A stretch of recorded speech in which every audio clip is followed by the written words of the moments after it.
Electronic configuration की मज़ीद और बात करते हैं जी। जैसे कि हमने ये वाली वीडियो में बताया था, इससे पहले वाली ये जो वीडियो बनाई थी उसमें बताया था कि इलेक्ट्रॉनिक कॉन्फ़िगरेशन में हमने क्या बात की थी जी। इलेक्ट्रॉन की अरेंजमेंट के बारे में के एल एम एन शेल की बात की थी। इसी तरह से उनकी एनर्जीज के हमने वैल्यूज देख ली थी और बताया था कि उसमें ऑर्बिटल्स कितने होते हैं जी। अब यहाँ पर ऑर्बिटल्स की जब हमने बात की थी, हमने कहा था कि जो हमारे पास ऑर्बिटल होते हैं जी, एस के अंदर हमेशा कितने इलेक्ट्रॉन आ सकते हैं जी? 2 आ सकते हैं, ठीक है। पी के अंदर जो है वो मैक्सिमम 6 आ सकते हैं, जबकि डी की जब हम बात करते हैं तो उसमें 10 आते हैं। और एफ तक अभी तक हमने बात की थी, उसमें 14 आ सकते हैं। तो एक कोई हम एलिमेंट ले लेते हैं प्रोडक्ट टेबल में से और उसकी एटॉमिक नंबर के हिसाब से हम उसकी इलेक्ट्रॉनिक कॉन्फ़िगरेशन को फाइंड करने की कोशिश करते हैं जी। जैसे हम यहाँ पर एलिमेंट लेट सपोज ले लेते हैं जी, हम फास्फोरस ले लेते हैं, ठीक है। और फास्फोरस का जो एटॉमिक नंबर होता है जी, वो हमारे पास क्या होता है? 15 होता है, यानी कि उसमें प्रोटॉन की तादाद या इलेक्ट्रॉन की तादाद कितनी है जी? 15, ठीक है।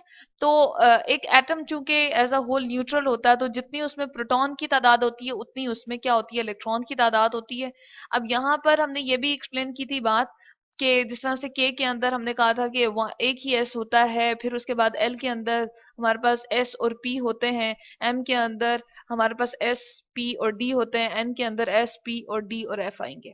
तो यहाँ पर हम इन 15 इलेक्ट्रॉन्स को किस तरह से लोकेट करेंगे और किस तरह से अरेंज करेंगे वो हम देख लेते हैं जी। अब के अंदर मैक्सिमम हमने क्या कहा है जी? 2 इलेक्ट्रॉन आ सकते हैं, तो चले हम पहले वाले इसके 2 इलेक्ट्रॉन के में डाल देते हैं। एल में हमने कहा है जी मैक्सिमम कितने आ सकते हैं? 8। तो अगले जो है वो 8 आ जाएंगे, अगले वाले में शेल में 8 आ जाएंगे, ठीक है। और उसके बाद अगर हम एम की बात करें तो उसमें कितने आ जाएंगे जी? क्योंकि 8 और 2 10 तो हो गए हैं, पीछे हमारे पास कितने इलेक्ट्रॉन रह गए? 5।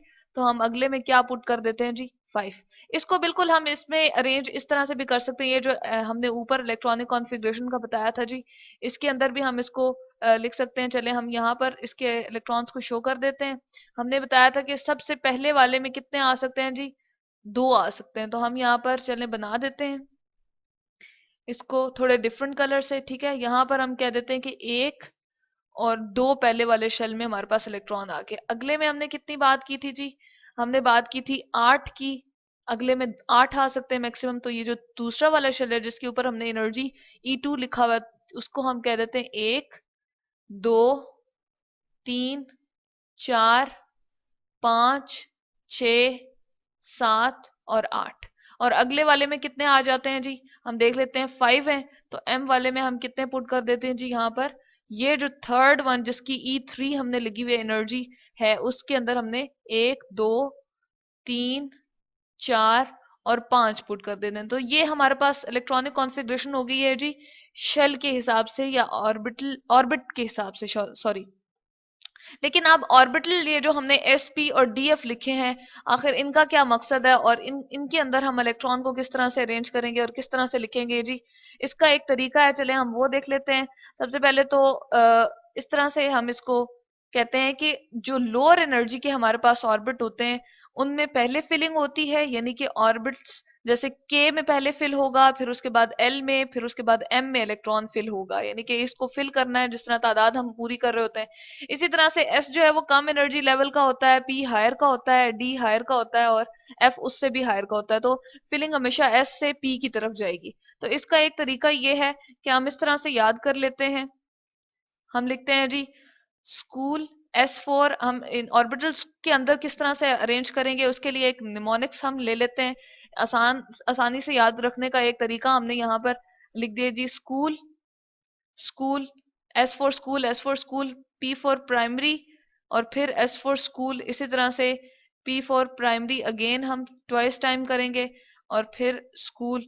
और यहाँ तक हम चलें करके देखते हैं इसकी आया यहाँ पर हमारे पास पूरी होती है नहीं, इलेक्ट्रॉन की जो अरेंजमेंट है वो पूरी होगी या नहीं।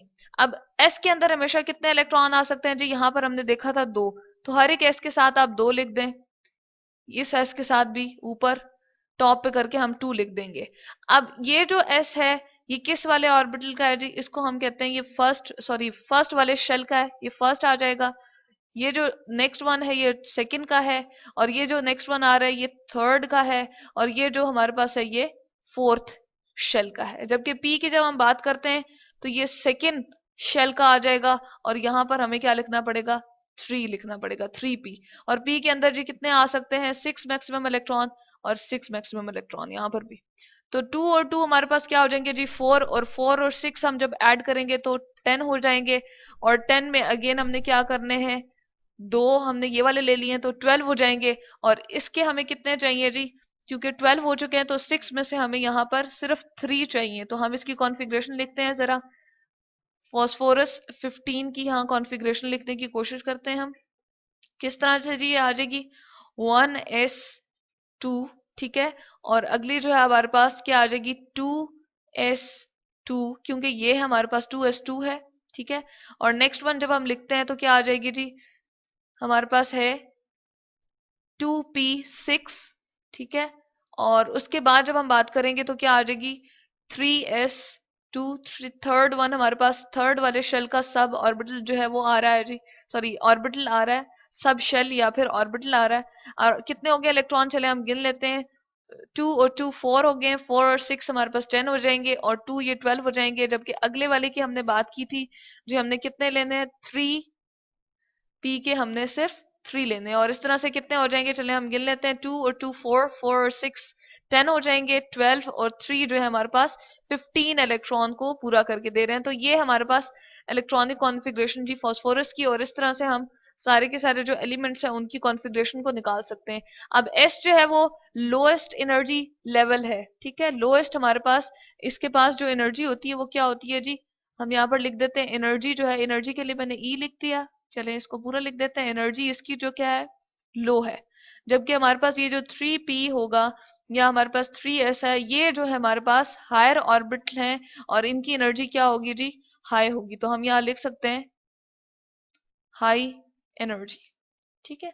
तो यहाँ पर हमें ये भी पता चल गया कि हमने इलेक्ट्रॉन को किस तरह से फिल करना है जी, लो एनर्जी वाले ऑर्बिटल से या ऑर्बिट से लेकर हमने हायर की तरफ जाना होता है, जिस तरह से हमने के एल एम एन की बात की थी, और इसकी एनर्जीज की जिस तरह से रिस्पेक्टिवली इलेक्ट्रॉनिक कॉन्फ़िगरेशन के अंदर शुरू में हमने बात की थी कि एनर्जी जो है वो E1 सबसे लोअर होती है, E1 उससे हायर हो जाती है, E2 हायर हो जाती है। जैसे जैसे हमारे पास ऑर्बिट बढ़ते जाएंगे उनकी एनर्जीज भी हायर होती जाएगी।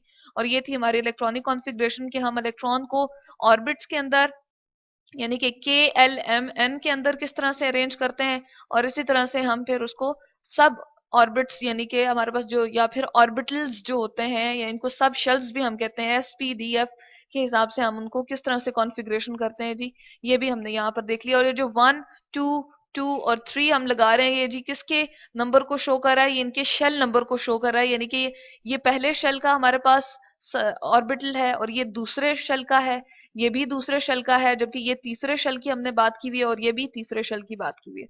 तो यहाँ से हमें पता चल गया कि इलेक्ट्रॉन किस तरह से अरेंज हुए हुए होते हैं, और वो अपनी मूवमेंट को किस तरह से शो करते हैं, और इसको कहते हैं जी इलेक्ट्रॉनिक कॉन्फ़िगरेशन।